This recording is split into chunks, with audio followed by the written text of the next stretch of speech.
Bismillahirrahmanirrahim. Assalamualaikum warahmatullahi wabarakatuh. Good afternoon, everyone.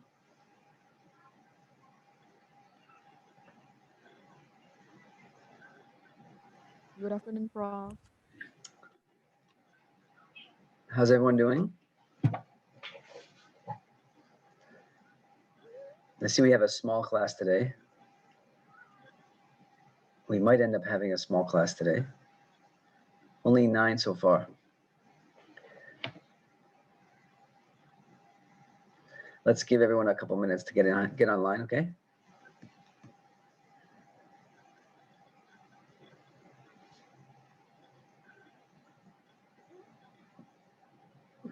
Oh, here they come.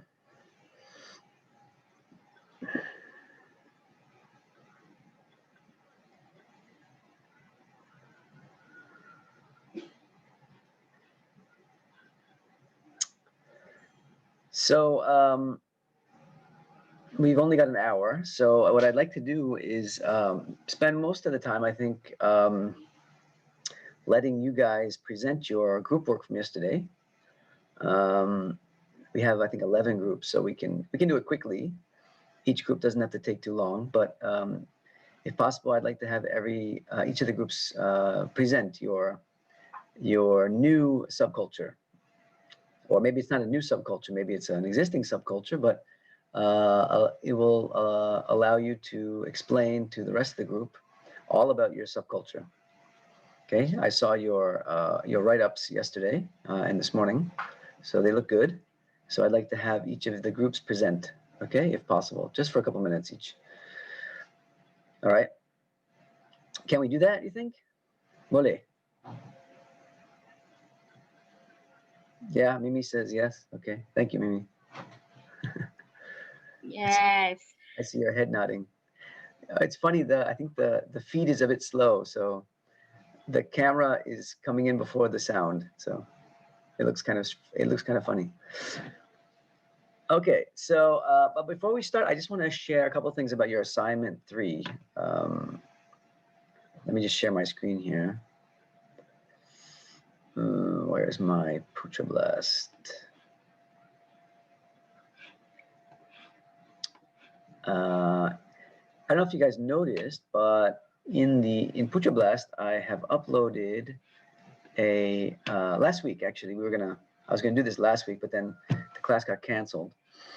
So what I did was to help you guys out with your assignment. Oh, sorry, assignment 2. There's only assignment 2, the group project at the end for the end of the semester. I've uploaded 2 samples that were done by students from my previous classes, and these are 2 very good examples of the assignment, so you can kind of see what to expect. All right.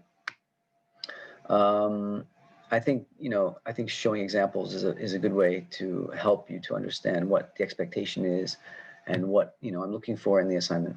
All right. So there's 2 there. You can download those and you can use them as a kind of guide to help you. All right. But since we're already in week 7, and you'll be presenting starting in week 13. Remember, so we've only got about 6 weeks to go.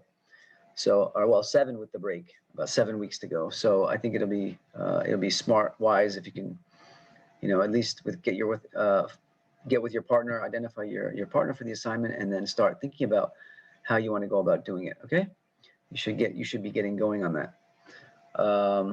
So that you can find in the Puja Blast in week 6. And if there's any questions about the assignment, please let me know. I hope starting the next class, I hope to use our Thursday sessions more for some assignment related work. Like I'm gonna help try and use some of the Thursday classes coming up, like for example to talk a little bit about how to do good interviews, how to analyze interviews, and then how to do program design and all that stuff to help you to do the assignment. Okay, so starting in our next class in week 8, I'm going to start using those Thursdays for that purpose, inshallah. Okay, so you can find this in Puja Blast. The other thing I just wanted to share is yesterday's, these are the slides from yesterday. it sort of occurred to me also in discussions with some of the other students, both in this class and other classes. I know that there's this culture among a lot of our undergraduate students that you often use or you rely a lot on the slides in the class to study for your exams. Okay, we know that's the case. Most of the lectures, we understand that's the case. But what's really important is that not all lecturers are going to give you slides with all of the content of the lectures. Okay, so like my particular style is I don't give a whole lot of detail on my slides. I rely on a combination of slides as well as with my own presentation. And that is purposeful. That is because as a lecturer, what I'm trying to impart to you is information and knowledge that I have in addition to the actual written content, right? So it's a combination of the slides, which are really just points, right? It's called PowerPoint. So I just present the points and then I elaborate with my own discussion. So I know I'm recording all the classes, but even the recordings of the classes, it's kind of difficult to go back and listen to all the recordings to get the information. So what I would like is I would just encourage you all, and this is just a suggestion, is that during the class, one strategy you might want to use is have the PowerPoint slides open as I'm going through the content, and then using as you can see on the screen, using the PowerPoint function of the comments. They call it track changes. Okay, so if you go to, I gotta hide this thing here. If you go to the review tab, and then you go to comments here, you'll see that you can make notes to yourself during the class using this function. So for example, here, if I click on new comment, I can write notes to myself. Okay, so here, Prof. Latif mentioned that blah, blah, blah, blah, blah, right? And then you add your own comments to it, right? And then, oh, here, what does language conveys meaning mean? Oh, well, here he said it means blah, blah, blah, blah, blah. Okay, and you can do this throughout the PowerPoint. So you can just follow along with what I'm presenting on the screen. You can have your own PowerPoint open and you can be making notes while you're listening, okay? And that's a much better way of attending the class because you can internalize what's being taught much better.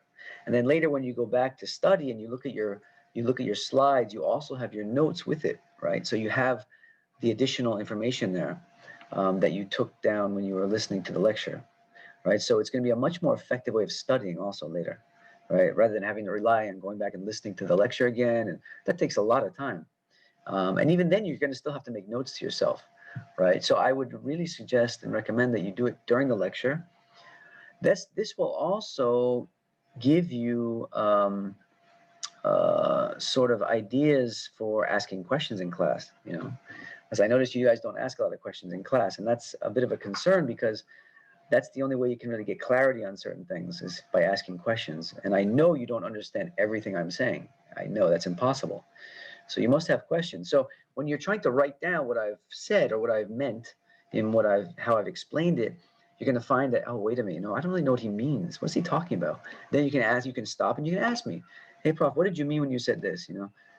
All right. And then you can have much more clarity about what the topic and what the lecture is about. All right.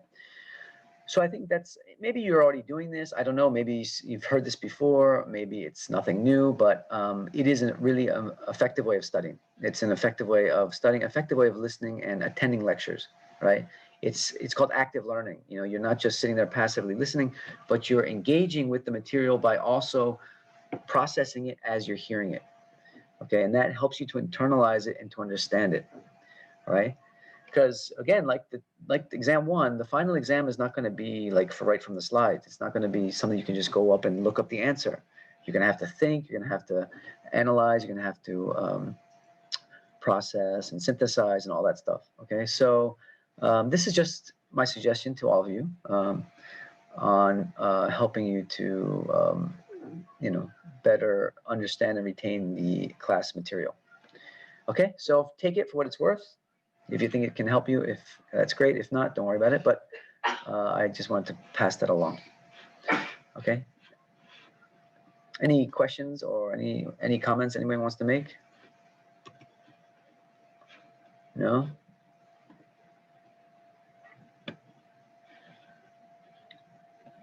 Okay. No. Thanks for that response. Okay, let's go with our report out.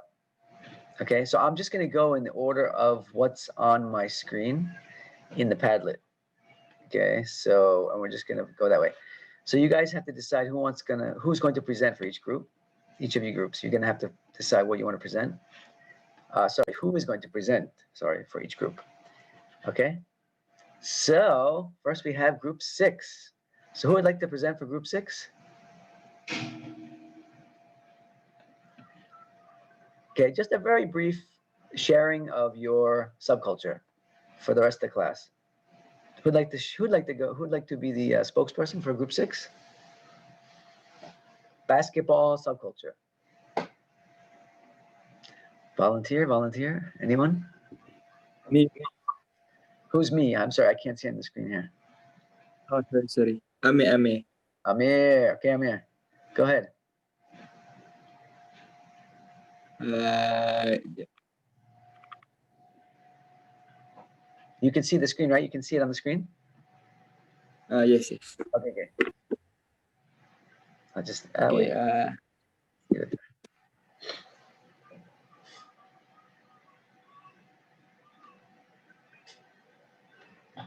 All right. So, for our group, we choose to build a basketball subculture, which is the purpose is finding the youth who are talented in this sport and expose the others towards basketball sport since it is underrated sport among Malaysians. Especially this is mostly for the Malaysians. No, Malay or Melayu. Okay. Because the basketball actually very popular among Chinese. So when we play with Chinese, they are very, very good in playing basketball. So the level is different. Okay. Okay, so let's move on to the next point, which is the language. The terms or dialect used within the basketball subculture split is completely from other sport. Usually the term used in basketball not really being used in other sport, like the term dribble, layup, alley-oop. So the term is only being used by the basketball players and in the games. Right. Okay, so for the clothing, for the attire, for in-game attire, usually basketball sport attires such as sleeveless, DCE shorts, and also headband, like the NBA players usually wear. Mm-hmm. Then for daily attires, maybe include like cap and also jersey that related with any popular basketball team. Then for the behavior most likely to choose to play with someone who has skills to compete with. So for the newbies who try to blend in, at the beginning it is really quite difficult. But if they always come and try to blend in, then eventually they will get to know or get to blend with the group also. Okay. Okay, then the activities, of course, playing basketball at usual court every evening. And then sometimes having special training in the morning or whenever have free time. And then joining any competition, either 3-on-3, 3 versus 3, or 5-on-5. And then last but not least, create friendly games with other basketball groups. Okay. So that is from the groups.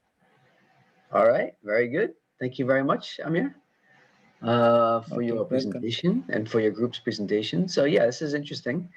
So I was a basketball player myself when I was in school, so I know very much about this subculture. Yes. Yeah, so I think it's interesting that you mentioned at the beginning the purpose. because yeah, I would have never known that it was a sport in Malaysia that's mostly played among the Chinese community. Yes. But yeah, so yeah, I think different sports have different sort of, yeah, have that aspect of subculture, and it attracts people from certain groups, whether it's an ethnic group or age group or something, you know. So that's interesting. Yeah, language, definitely. Basketball players have their own language. There's no question. So yeah, I totally agree with that. Some of those terms. There's a lot of other terms as well.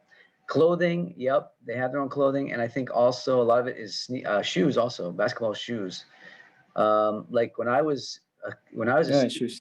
when I was a student, it was during the time of Michael Jordan. I don't know if you guys who know who Michael Jordan is, but he was one of the greatest basketball players ever. And he, of course, during his time, they came out with the Air Jordan sneakers, right? And so, I mean, in the U.S., the Air Jordan sneakers were so popular that kids literally would fight each other to get them. They would fight each other for them. Uh, we would even like color and paint our tennis sneakers to make them look like Air Jordans and stuff like that. You know, so that's a very strong cultural influence actually. So the attire is a very big deal in that subculture. Um, behavior is a tricky one, I think, because it's a sport, right? So but I like the way you describe this about people who they spend time with and who they hang out with and who they play with basketball. I think another big behavior, at least in the States, I don't know about Malaysia, but when it comes to basketball, is watching basketball. You know, is just watching a lot of basketball, right? Because there's NBA and then Yes. there's college basketball as well. And I know here there's a Southeast Asian basketball league, I know, and stuff like that. So they watch it, they talk about the players, they talk about the teams, they root for their teams. You know, that's also part of the behavior as well. And then activity up, they play regularly.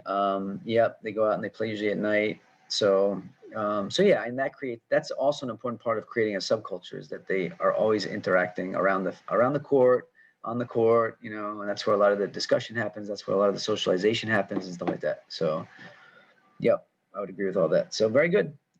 Thank you, Group 6. Okay, Thank so you. all right, thanks, Amir. So who's next here? Let's see. Group 3, foodie culture. Can we have a representative from Group 3, please? Hello, Yes. can This is you Afika. okay? Assalamualaikum. Yes. Hi, Afika. Assalamualaikum and hi. So I am a representative of Group 3, which Okay. is we are going to choose foodie culture.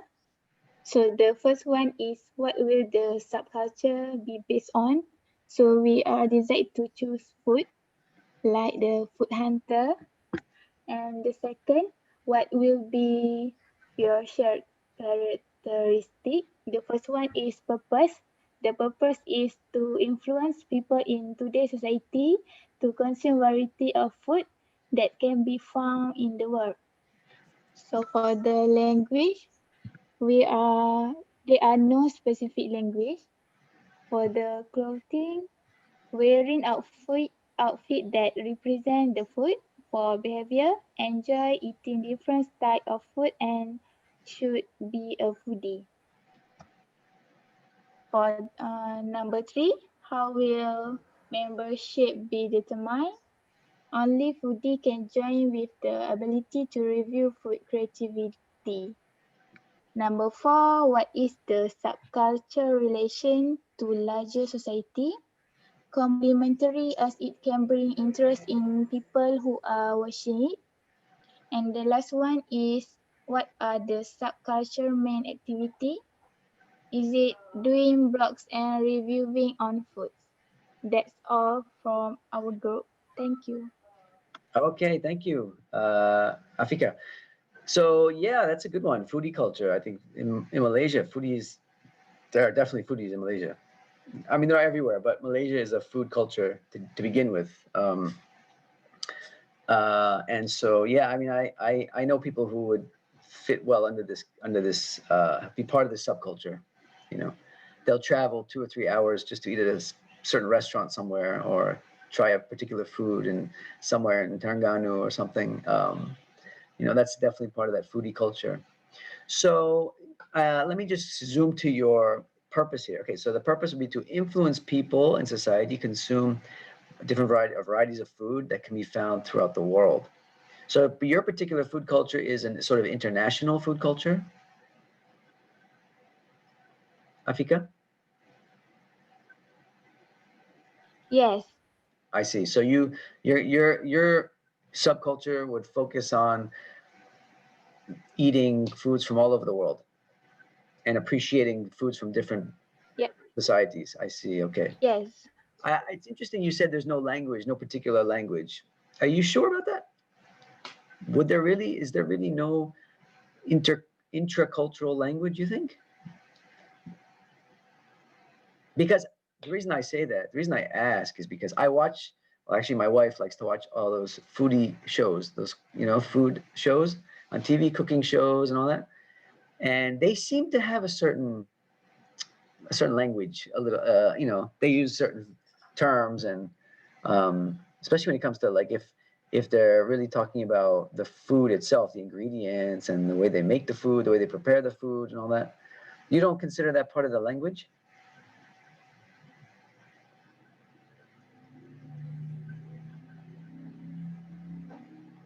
Yeah, we are not considered the language. Okay, why not? Did you think about that? Anybody else from your group can also answer. It doesn't have to be up there.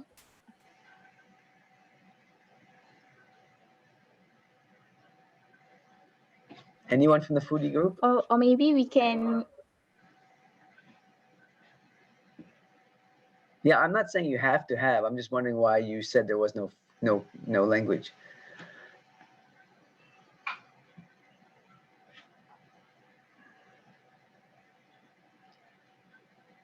Nothing. Not sure. No, okay. Clothing, outfits that represent the food. Okay, so depending on which, I guess, cultural background, yeah, which nationality, they'd have clothing. Enjoy eating different types of food and should be a foodie. Okay. So how would you define a foodie?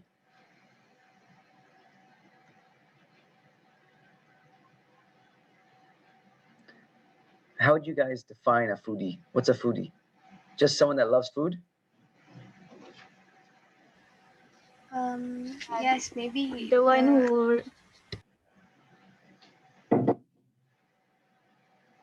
Go ahead. the one who loves to eat food, like maybe like what she said just now, a variety of food, maybe that can be found all over the world. Yeah, Okay. So the this is person who really, really loves to eat. Yeah. okay, someone that really loves to eat or to cook or both. Okay. All right. So they have this real strong obsession with food. Yeah. All right. Let's see anything else here. Okay. So only foodies can join. Okay. All right. So I'm assuming they're also active in social media, I would assume. You always see pictures of people sharing food on social media, right? So I know you mentioned you have blogs and reviews of food. So that can also be done on social media. Okay. Well, thank you very much, Group 3, foodies. All right. And let's move on now to Group 11. Group 11. Who would like to present Group 11? I don't see a name for your group, but let you describe on your own. Salina, Ishak, and Noor Farah. Who would like to present?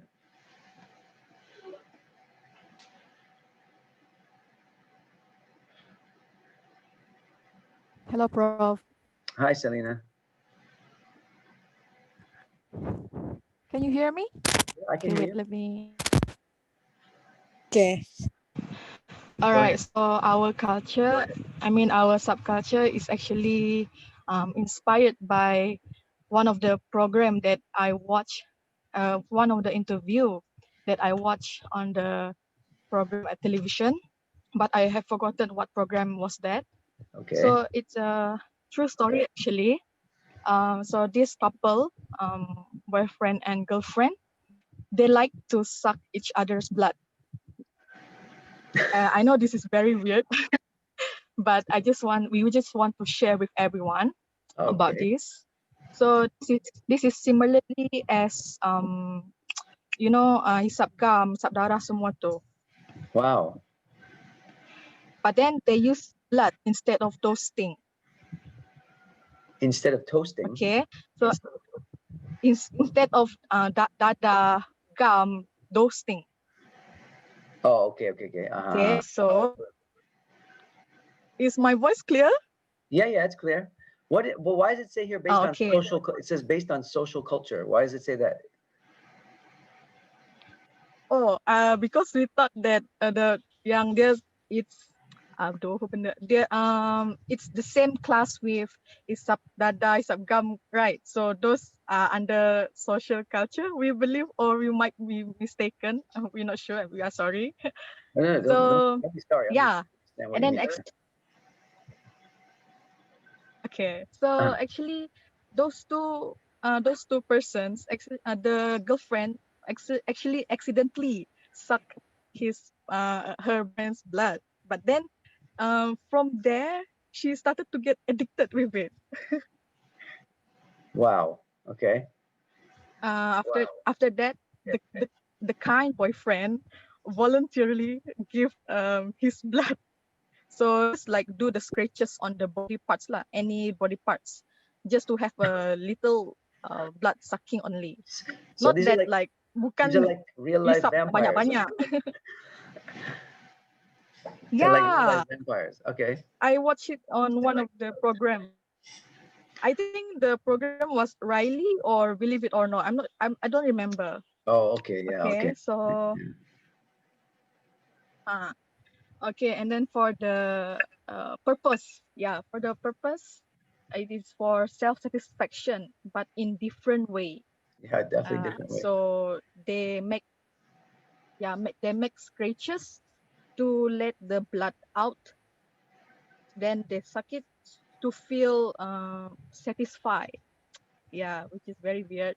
And for the language, we did not put any specific language because we believe that they focus more on the activity instead Yeah. of do the talking.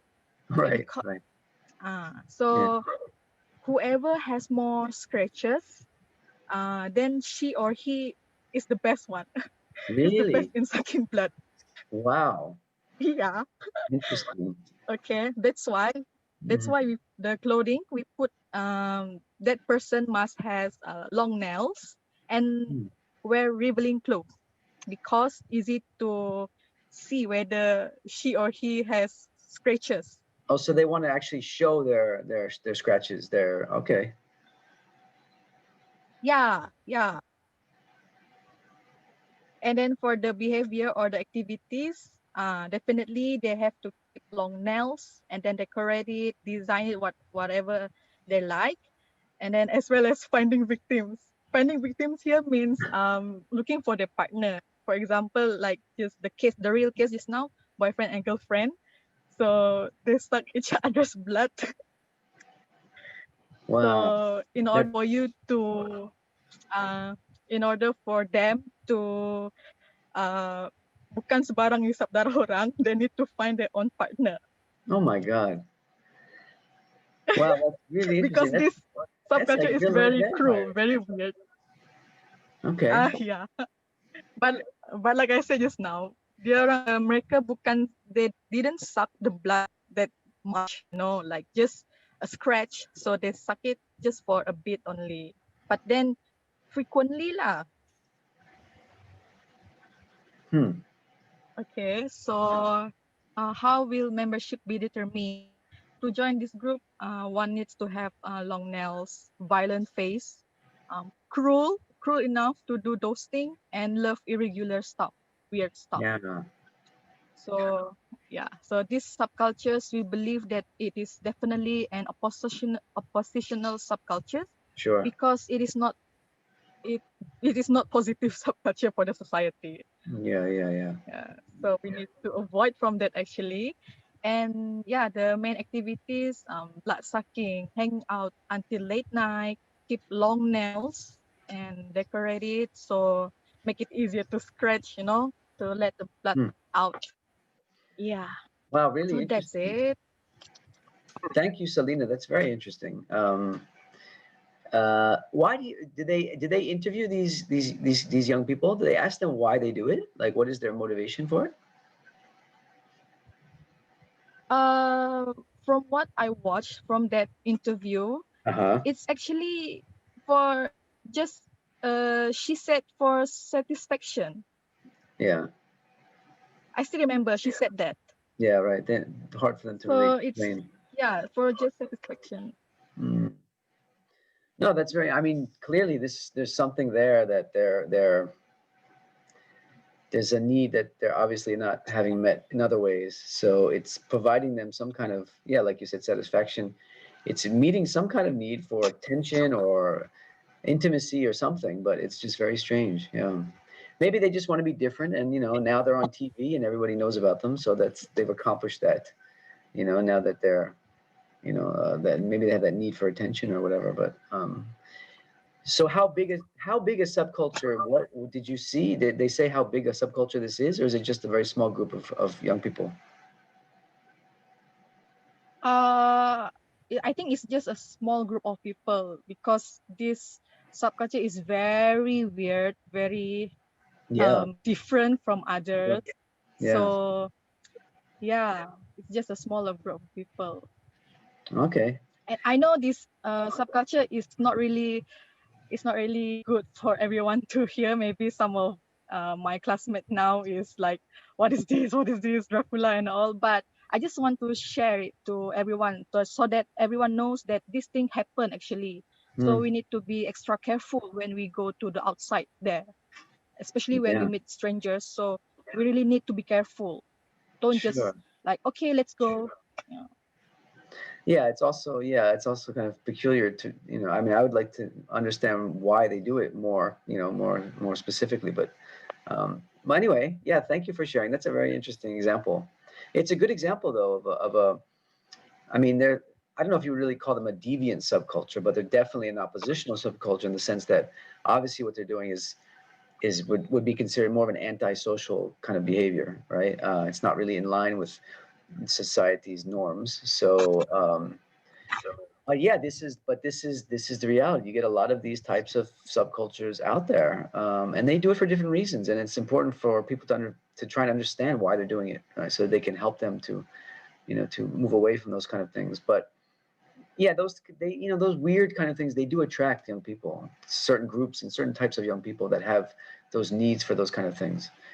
So it's real. It's real. So all right, well, thank you, Selena. That's very interesting. Thank you, Prof. Okay, so let's now move on to group 9, who is doing transgender subculture. Who would like to present for group 9? Me, Prof. Okay, Sugita. Okay. Yes. So first of all, we have choose transgender subculture. It's Okay. more applicable in the other countries compared to our countries, as it's against the law in Malaysia.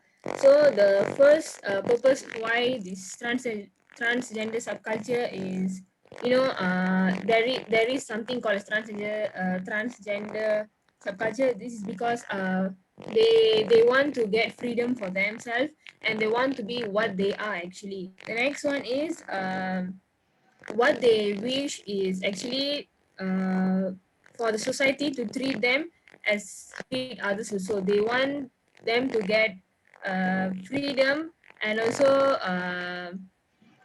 treat them equally as others. They don't mind even though people don't uh, help them or guide them or something. At least don't just discriminate them. That's good enough for them. The next one is language and behavior. In transgender community, as I am concerned, they are more male turning into female rather than female turning into male. So what I believe is definitely behavior have a huge impact on language. So we can see that when the male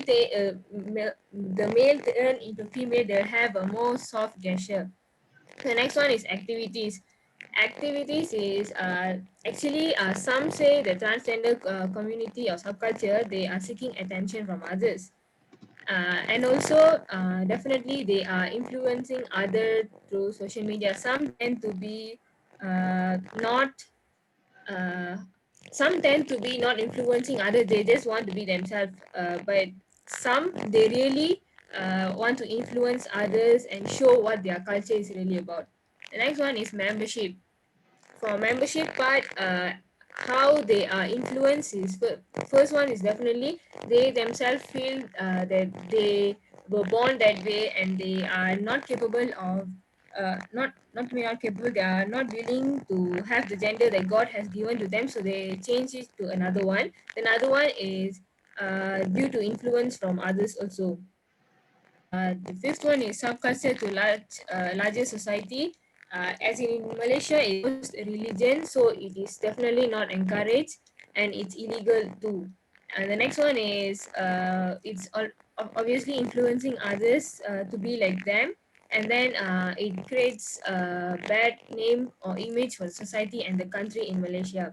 The last one is activities, which is actually what they do in order to do this transgender subculture is they take medical assistance in order to change the gender, which is actually against the God's creation. So that's all. Thank you. Okay, thank you, Sugita. Yeah, I mean, this is an important subculture that is worth discussing because it is a subculture that's gaining more and more exposure every day, influence in some cases. In many countries, especially in Western countries, they have tremendous influence now on the larger society. It's becoming sort of an accepted subculture in Western society. And even I think in some ways, even in Eastern countries, because of there's a lot of political pressure that's put on countries to make their laws and their norms more accepting of transgender people. So, but in terms of a youth subculture, it's a good one. I mean, it's a very good one as an example because it is definitely a strong subculture because they have in terms of their purpose.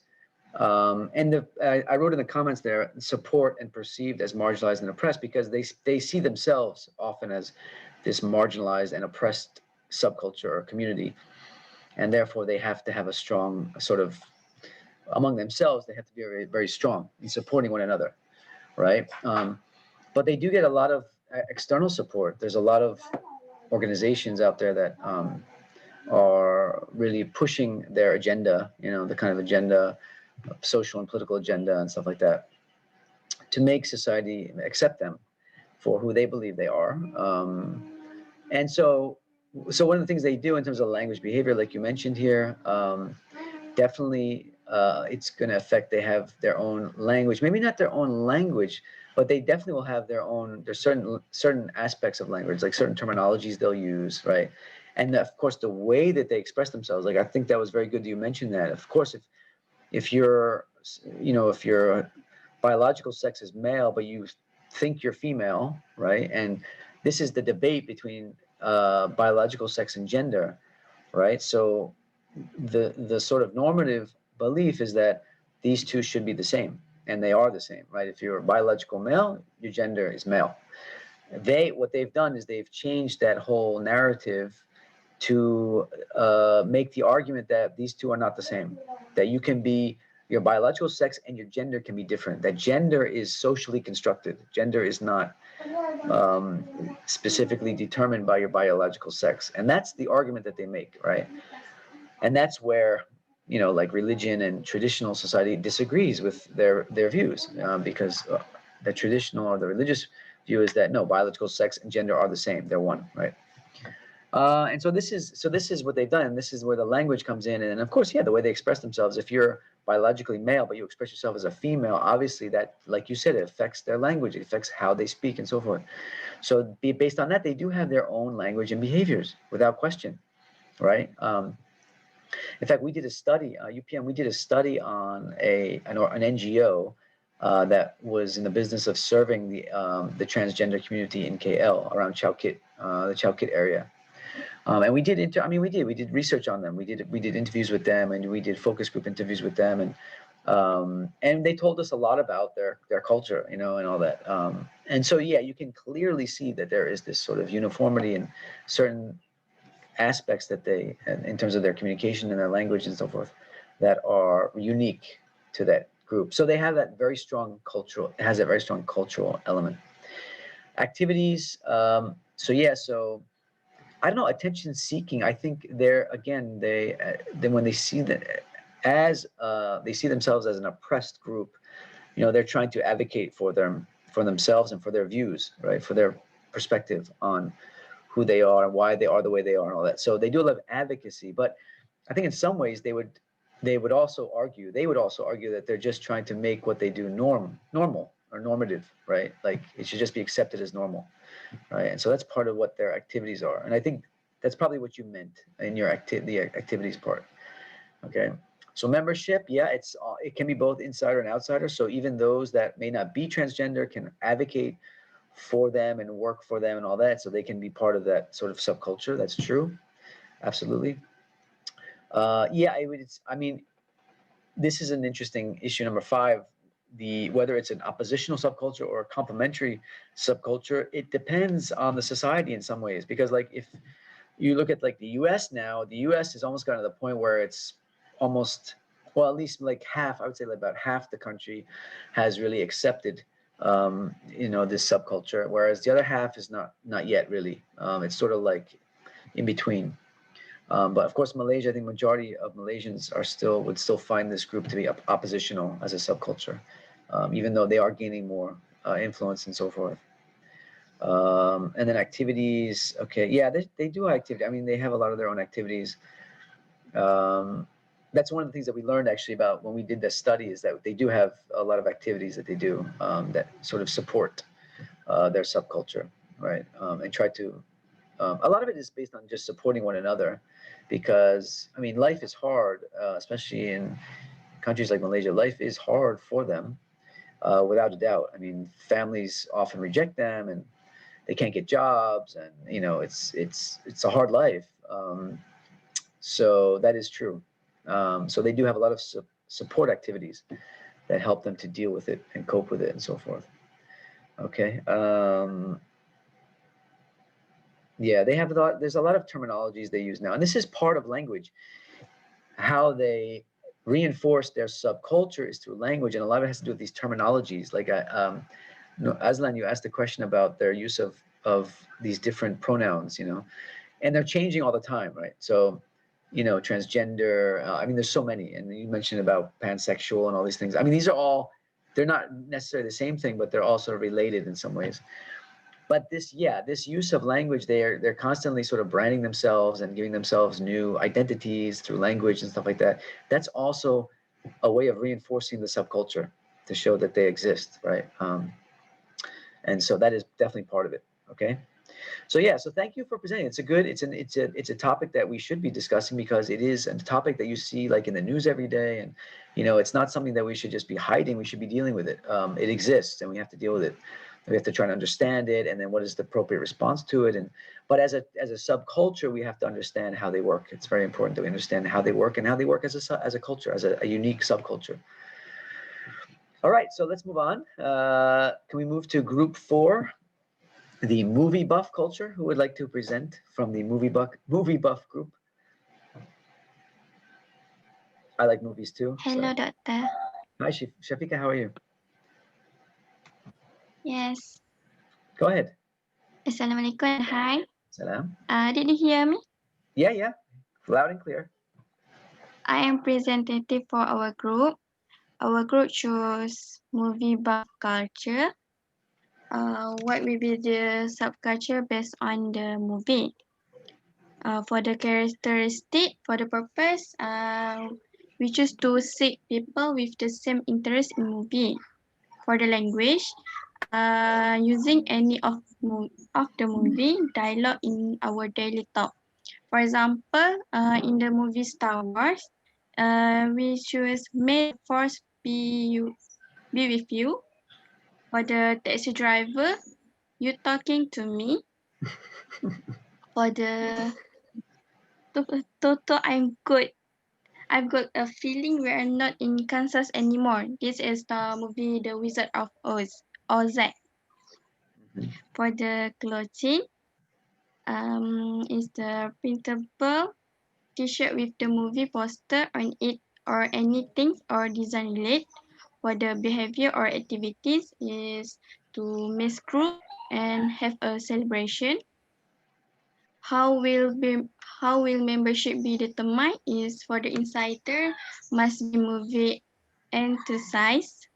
For the outsider must be able to join for any mass grouping if there is any new movie Hmm. release. What is the subculture relation to the larger society, Hmm. operational or complementary? Can be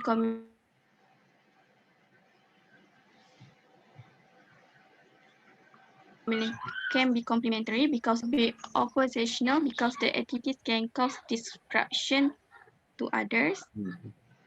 What are the subcultures? Main activity is want to watch any new release movie in a huge group. Prepare poster and shirt to celebrate a new release movie, and lastly, review to newly released movie together. That's all for our group. Okay, thank you, Shafika. So movie buffs. All right. So people who love movies. All right. So I've never thought of that as a subculture, but I guess it could be. Definitely could be. Um, Shared characteristics. So that, yeah, so you could have one subculture being just people that love movies in general, but you could also have subcultures of people that love a specific movie or a specific series of movies, right? Like the Lord of the Rings series or Star Wars, right? Like you mentioned Star Wars. So those, that can be its own subculture, and there are definitely subcultures within those. Like, you know, Star Wars fans. I mean, they have their own clubs, they have their own websites, they have everything, you know. And in that case, yeah, you can have some very strong subcultures related to specific movies. All right. So yeah, I definitely agree with that. Language, yeah, and then of course they use that language. They are always quoting from the movies and stuff like that. You know, I mean, some of the stuff with Star Wars is really, I mean, if you read some of the articles about it, it's really funny because people, they dress up like them and they get really into it. I mean, very passionate about their movies.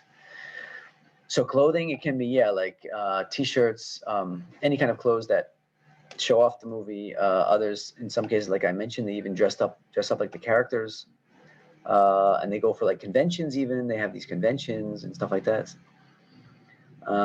So they have mass groups. They have a lot of online activities, right? Discussion groups and all kinds of online activities around their movies. Um, Membership can be both, yeah, insider or outsider. Like me, for example, I like Star Wars, and I grew up with Star Wars. It came out when I was a kid, so from the very beginning, I've been very. But I wouldn't consider myself an enthusiast of Star Wars, or like part of that subculture. But every once in a while, I'll go and I'll read an article about Star Wars, right? Because I like it. So I would be sort of an outsider that also partakes in some of the subculture activities in that sense. Okay, so yeah, so you could be an outsider or an insider. And their relation to larger society, I would say more in most cases it's a complementary subculture. They don't do anything that's illegal or that's antisocial or destructive or anything like that. And yeah, they support the movie industry and all that. So they buy their products and everything. So it's, you would consider it to be more of a complementary subculture, not so much an oppositional one. Although I guess in some cases, if it goes to extremes, it could be oppositional in some ways. I'm trying to think of any particular movies. I know there's are you guys familiar with that book? Is it called 13 Ways or 9 Ways? What is it? About suicide? It's based on a book actually, but they turned it into a movie, I think, or it was a TV show. And it's about, basically it's really, it's promoting teenage suicide, and it's very I mean, it's very dark. And it's very destructive, and it's really influenced a lot of young people in very negative ways apparently. Because it's actually promoting suicide, which is horrendous. Now that could be an example of, you know, a subculture that builds around that kind of a book or movie, that would definitely be oppositional because again, you're promoting something that's it's a horrendous act. Oh, 13 Reasons Why. Thank you, Hiram. Yeah. But apparently it's quite popular among a lot of young people. So that would be definitely be more of an oppositional subculture, around that kind of a movie, you know. And then let's be honest, there's something, there's another form of movie out there called pornography. Okay. And pornography is a massive industry, but it's got incredibly negative effects on people in terms of their psychology, in terms of their relationships, their marriages, even. It's very destructive, right? And that's a huge subculture, huge subculture. I mean, it's actually the largest form of entertainment in the world in terms of the amount of money that it makes. It makes, they make like $100 billion a year on the pornography industry. It's a massive industry, and obviously but it's also very oppositional to society, to healthy values, and so forth. So that is an example of one that would be an oppositional subculture that's related to movies. Okay. And then subculture and activities. Yeah, so those are all. They have a lot of kind of activities that they engage in, these movie groups. All right. So okay, thank you. Group 4. Any questions? Anyone want to share anything? Thank you, Doctor. Thanks, Shafika. Okay, so we have time for one more. Let's just do one more. We'll go to the gaming culture, Group 5, and then we'll call it a day. Who'd like to go for Group 5?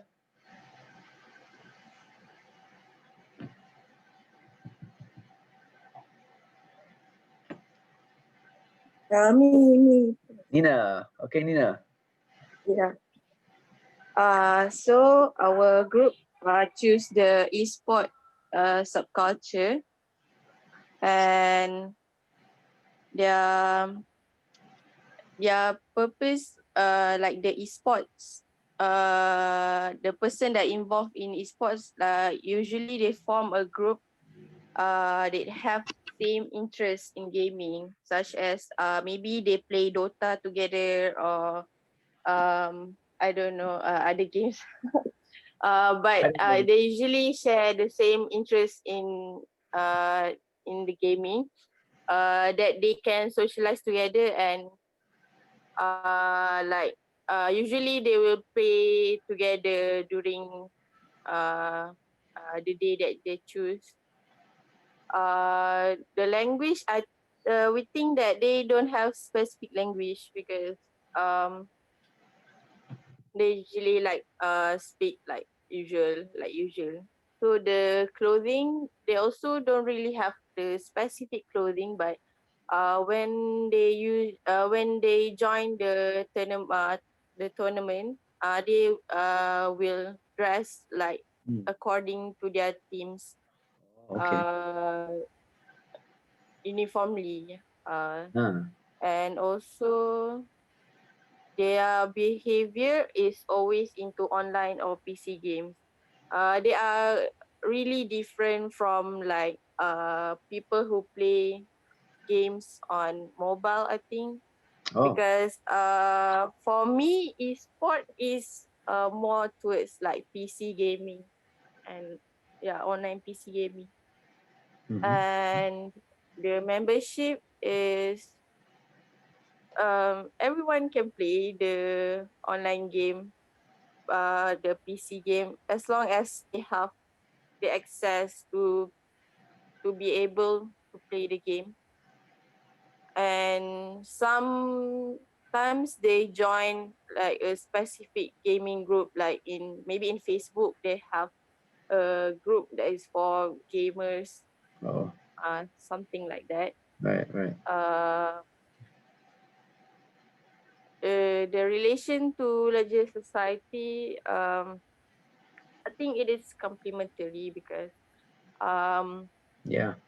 people nowadays, before this, people think that it is like wasting time and such that, but nowadays it become like a source of income, I would say, because they can join the tournament and gain money. So I think from the aspect, government really supports that, that kind of like gaming tournament, because they can like increase their skills uh, in gaming so they can gain money. And their main activities, yeah, mainly they are playing games on computer, on PC. Sometimes doing live streams on like YouTube or Twitch or Facebook gaming. Yeah, like that. Okay. All right, Nina, thank you. So that's all. So, yeah, thank you. Okay. So, esports. Yeah, I'm sure that is, I'm not that familiar with e-gaming, but yeah, I would imagine there would be a very strong subculture actually with esports. And what I agree with everything that you guys said and wrote. I would only disagree with one thing, and that's language. I'm sure they do have their own language.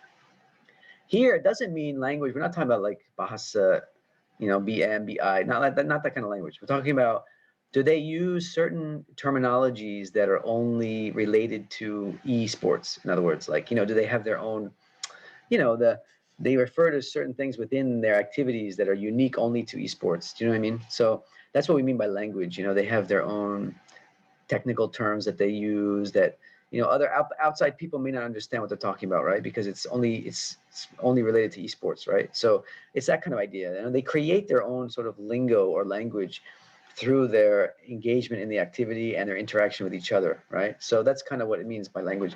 So I'm sure they have their own lingo to some degree. Yeah, clothing, interesting. Clothing. Yeah, I mean, I think the issue of whether it's complementary or oppositional, again, I think generally speaking, it's complementary, although it can also be, again, like anything, it can go to extremes. I'm sure there are some groups out there that are quite extreme with esports. I mean, I have a nephew in the US, in the States, who he got into not esports per se, but gaming so much that it started to really affect him psychologically. He started to have psychological problems and stuff because he was just so into it. They become addicted to it. So once that happens, of course, it becomes something that is seen more as a negative thing. But generally speaking, yeah, I would agree with you. I think it is more or less complementary. And now, yeah, government, the Kementerian KBS, Ministry of Youth and Sports, is now fully supporting esports, right? So we have to consider it to be a complementary sort of subculture. Whether it's whether gaming and esports and stuff are actually good for young people or not, it's still hard to tell. There's pros and cons. The research on it is not even clear. You see some studies that say it's good for certain things, other studies that say it's has negative effects related to social, mostly related to socialization and psychology and all those things. Addiction is an issue and stuff like that. So there is sort of a not a full agreement as to whether it's healthy or unhealthy per se. You'll find studies really on both sides. Okay, so but generally speaking, yeah, it's a complementary subculture. Okay, so very good. I'm sorry we don't have time to go through all of them, but our 1 hour is up. Okay, so thank you very much to the groups that presented. The rest of you, I guess, you're off the hook, but thank you at least for doing the work, doing the activity. Okay. Are there any final questions or comments? Anything anybody wants to add? I see you guys got comments going on the chat box. That's good. That's good. I hope you do that. You can do that in every class. Feel free. Have the chat going while we are discussing the content. That's good.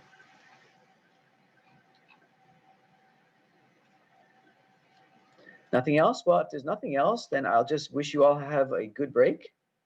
Enjoy your week off.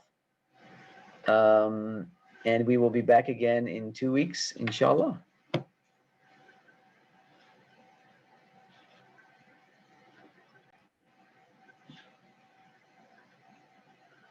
All right. Okay. All right. Thanks, everyone. Thank you, Prof. Thank you, Prof. Have a nice day. Thank you, Doctor. You too. Thank you, See you in 2 weeks. Thank inshallah. you, Thank you, Prof. Prof. Okay. Bye-bye. Assalamualaikum. Salam.